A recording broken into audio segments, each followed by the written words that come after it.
It really is a pleasure to finally be here to open this exhibition. Firstly, because with my History Trust CEO hat, obviously history and the History Festival happening at the moment is important, but also I have a longer past that many of you are somewhat aware as the former head of Arts SA back in the noughties, and so to be rubbing shoulders with practicing artists is just like coming home for me.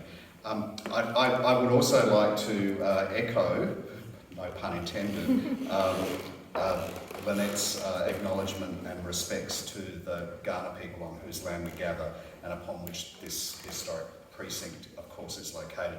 It does remain a matter of historical fact that Aboriginal sovereignty over these lands was never ceded, and nor was a treaty ever negotiated. And at the History Trust in South Australia, we're committed to playing our part in truth-telling, to shining a light through research and evidence upon the stories of encounter, colonisation and dispossession and injustice, with a view to eventually achieving a deeper reconciliation with our First Nations Australians.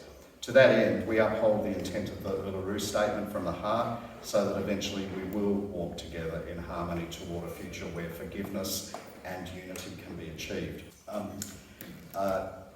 Over the years, I've had the pleasure of speaking at many exhibition openings, especially in my former role with Arts SA back in the noughties.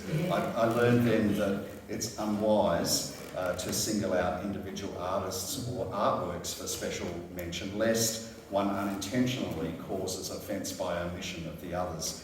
It's a protocol that has served me pretty well over the years, but I will make a modest exception with today's group exhibition, in part because of the long gestation. The works completed, many of the works completed over a year ago, and in part because we actually have 6 really fine practitioners whose teaching ability in many instances has helped shape a generation or 2 of emerging visual artists and designer makers.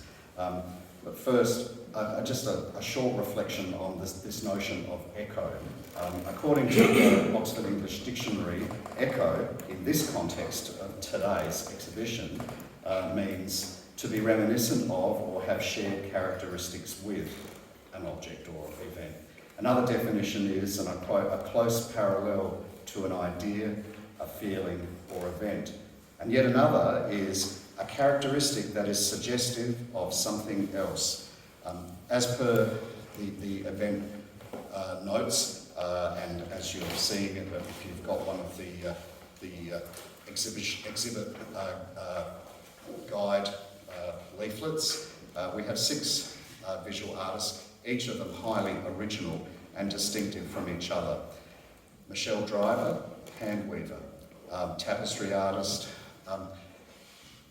Michelle, your works are amazing, and you certainly stretch the bounds of what most of us mere mortals might think of as hand weaving and tapestry. I know that your inspiration has come from the ceiling papers out there in the entranceway, and the woven X-ray film of the Griffin is particularly sort of intriguing, clever. It's at once utterly contemporary and at once also resonant with the past. The Chimera pieces, this little one in here and the one on the left of that back wall through there, are very, very fine examples of tapestry taken into a very contemporary context.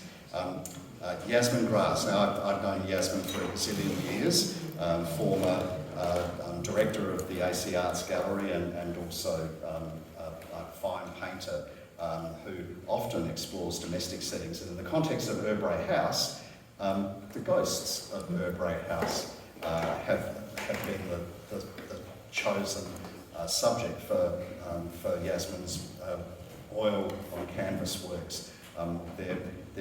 They're playful, they're contemporary, and I love them. Bruce Nuske. Another person I've known for a gazillion years, both as a former customer of mine at Imprints, and then for a few years I was involved in the last best attempt to try and help AC Arts become a true national centre of excellence. We had high hopes, didn't we, mate? But again, a lack of continuity on the part of policymakers and changes of government conspired to stuff that up. Changes of leadership in government conspired to stuff that up. But still, AC Arts goes on and makes fine graduates.